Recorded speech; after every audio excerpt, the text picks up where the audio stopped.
ಒಂದೂರಲ್ಲಿ ತುಂಬಾನೇ ಬುದ್ಧಿ ಇರೋ ಅಂತ ಒಂದು ಹುಡುಗ ಇದ್ದ, ವೀರ್ವರ.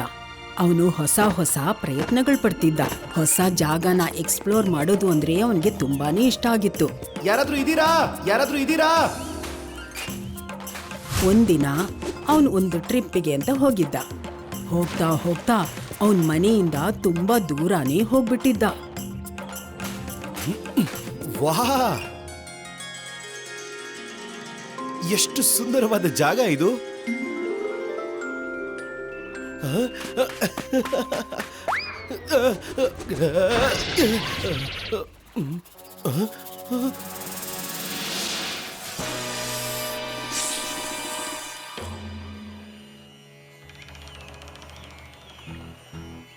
ಕ್ಷಮಿಸಿ ನಾಗರಾಜ, ಗೊತ್ತಿಲ್ಲದೆ ನನ್ನ ಕಾಲನ್ನ ನಿಮ್ ಬಾಲದ ಮೇಲೆ ಇಟ್ಬಿಟ್ಟೆ. ನೀವು ಕೋಪ ಮಾಡ್ಕೊಳ್ದೆ ನನ್ನ ಹೋಗೋಗ್ಬಿಡಿ. ಇಲ್ಲ ಅಂದ್ರೆ ನಾನ್ ನಿಮ್ ಕಣ್ಣನ್ನ ತಪ್ಪಿಸಿ ಚಿಟ್ಕೆ ಹೊಡೆಯೋಷ್ಟ್ರಲ್ಲಿ ಓಡ್ ಹೋಗ್ತೀನಿ. ಆಗ ನಿಮ್ಮ ವಿಷ ಹೇಗಿದೆಯೋ ಹಾಗೆ ಉಳ್ಕೊಂಡ್ಬಿಡುತ್ತೆ. ಹೌದಾ? ನಿಮ್ ದಾರಿಗೆ ಬರ್ತೀನಿ.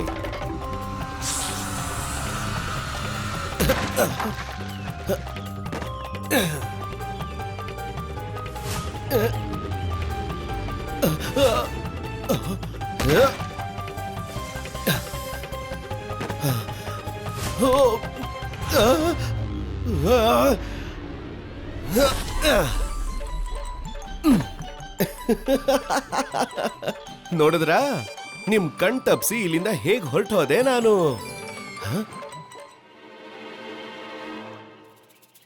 ಎಲ್ಲಿ ಹೊರಟೋದ್ರು? ಈಗ ತಾನೇ ಇಲ್ಲೇ ಇದ್ರಲ್ಲ. ನಾನು ಇಲ್ಲೇ ಇದ್ದೇನೆ. ನಾನು ನಾಗಗಳ ರಾಜ, ನಾಗರಾಜ. ನಿನ್ನ ಸಾಹಸವನ್ನು ನೋಡಿ ನನ್ನ ದುಃಖಿತವಾದ ಮನಸ್ಸಿಗೆ ಒಂದು ಭರವಸೆಯ ಕಿರಣವೇ ಸಿಕ್ಕಂತಾಗಿದೆ. ಎಂಥ ಭರವಸೆ ಅದು? ವಿಷಯ ಏನು ಅಂತಂದ್ರೆ, ಒಂದು ಶಕ್ತಿಶಾಲಿಯಾದ ರಣಹದ್ದು ಚಂಗೂಲ ಪ್ರತಿದಿನ ಬಂದು ಈ ಕೆರೆಯಲ್ಲಿ ವಾಸ ಮಾಡುವ ನನ್ನ ಸಂಬಂಧಿಗಳಲ್ಲಿ, ಅಂದರೆ ಹಾವಿನ ರೂಪದಲ್ಲಿರುವವರನ್ನು ಪ್ರತಿದಿನ ಒಬ್ಬರನ್ನು ಬೇಟೆಯಾಡಿ ತೆಗೆದುಕೊಂಡು ಹೋಗಿಬಿಡುತ್ತದೆ. ಹೇ ಸಾಹಸಿ ಯುವಕನೇ, ಆ ರಣಹದ್ದಿನ ಭಯದಿಂದ ನಮ್ಮನ್ನು ಮುಕ್ತಗೊಳಿಸಲು ಸಹಾಯ ಮಾಡು. ನಿಮ್ಮ ಸಮಸ್ಯೆಯಂತೂ ನಿಜವಾಗ್ಲೂ ಗಂಭೀರವಾಗಿದೆ. ಮತ್ ನನಗೆ ಈ ಕಾರ್ಯ ತುಂಬಾ ರೋಮಾಂಚಕಾರಿಯಾಗಿರುತ್ತೆ. ನಾನು ಖಂಡಿತ ನಿಮಗೆ ಸಹಾಯ ಮಾಡ್ತೀನಿ. ಇದನ್ನ ಕೇಳಿ ನಾಗರಾಜ ತುಂಬಾ ಖುಷಿ ಪಡ್ತಾನೆ. ಅವರೆಲ್ಲ ಸೇರಿ ರಣಹದ್ದು ಚಂಗುಲನ ಹಿಡಿಯೋಕೆ ಅವರೆಲ್ಲ ಸೇರಿ ಒಳ್ಳೆ ಪ್ಲಾನ್ ಮಾಡ್ತಿರ್ತಾರೆ.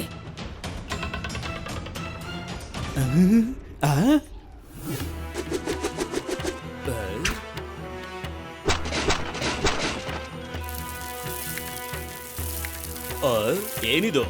ಇದು ಅದ್ಭುತವಾಗಿ ಮಾಯ ಮಾಡುವಂತಹ ವಿಶೇಷವಾದ ಶಾಸ್ತ್ರ. ಅದು ಬಂದ್ಬಿಡ್ತು ಅಂತ ಅನ್ಸುತ್ತೆ. ಅದು ಬಂದ್ಬಿಡ್ತು.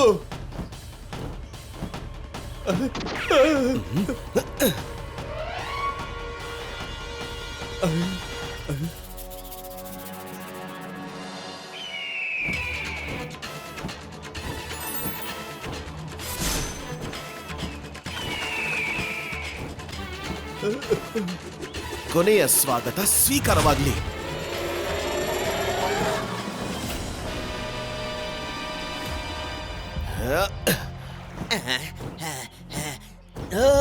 ಚಂಗುಲಾನೆ ಹೆದರಾಕೋತಿಯಾ?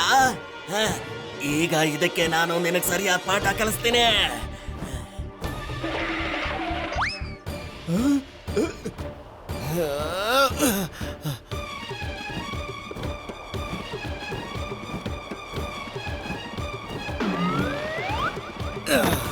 ನೋಡಿದ್ಯಾ, ಸಮಯ ಬದಲಾಗುವಾಗ ತಡ ಆಗೋದಿಲ್ಲ ಚಂಗುಲ.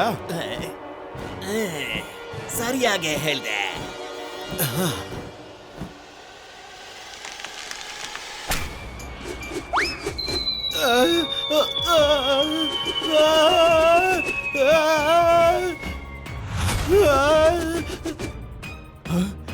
ನನ್ನ ಸ್ವಾರ್ಥಕ್ಕಾಗಿ ಈ ಯುವಕನ ಜೊತೆ ಇದೆಂತ ಅನರ್ಥವನ್ನು ಮಾಡಿಬಿಟ್ಟೆ.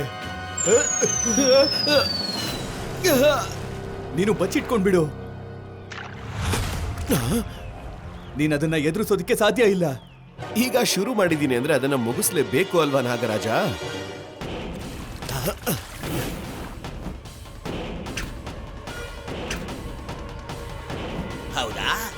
ಇದಕ್ಕೆಲ್ಲ ನೀನೇನ ಕಾರಣ? ನನ್ನಿಂದ ಇವನು ನಿಮ್ಮನ್ನೆಲ್ಲ ಕಾಪಾಡ್ತಾನ. ಮಾಡಿ ಮಾಡಿ, ನಿಮ್ ಕೈಲಿ ಎಷ್ಟು ಪ್ರಯತ್ನ ಆಗುತ್ತೋ ಅಷ್ಟು ಮಾಡಿ.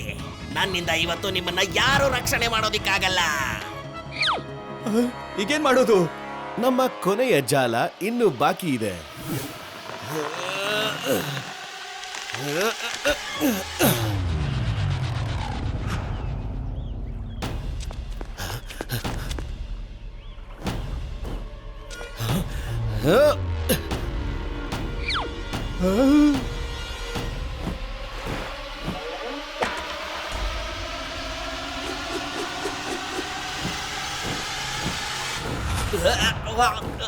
ಗುರಿ ತಪ್ಪಾಯ್ತು. ಇಲ್ಲ ಚಂಗೋಲ, ಒಂದ್ ಸ್ವಲ್ಪ ಹಿಂದೆ ತಿರುಗಿ ನೋಡು.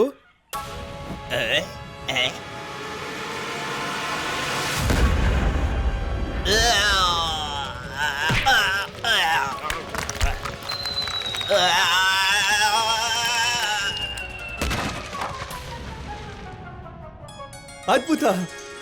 ಇದಂತೂ ನಿಜಕ್ಕೂ ಅದ್ಭುತ. ನಿನಗ್ ಗೊತ್ತಿಲ್ಲ ನೀನು ನಮ್ಗಳಿಗೆಲ್ಲ ಎಷ್ಟು ದೊಡ್ಡ ಉಪಕಾರ ಮಾಡಿದ್ಯಾ ಅಂತ ಅನ್ನೋದು.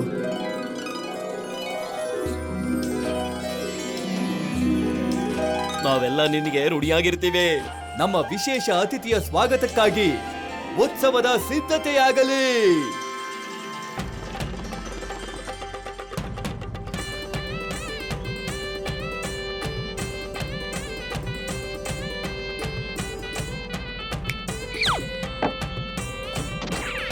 ಅಲ್ಲಿ ತಿನ್ನೋದಿಕ್ಕೆ ವಿಧ ವಿಧವಾದ ಅಡಿಗೆಗಳಿತ್ತು.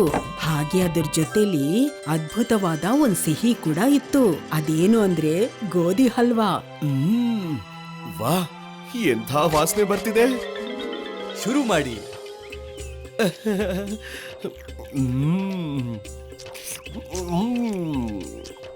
ಇದಂತೂ ತುಂಬಾನೇ ರುಚಿಯಾಗಿದೆ.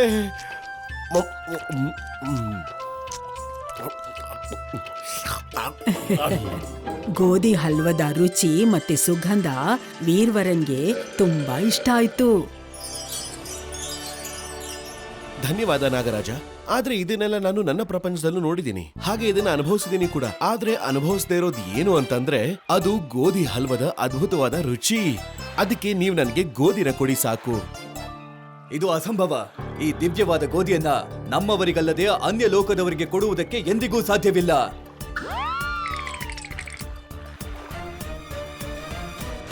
ಆದ್ರೆ ನೀನ್ ನಮಗೋಸ್ಕರ ಏನ್ ಮಾಡಿದ್ಯೋ ಅದರ ಬದಲಿಗೆ ಈ ದಿವ್ಯವಾದ ಗೋಧಿ ಏನೇನೂ ಅಲ್ಲ.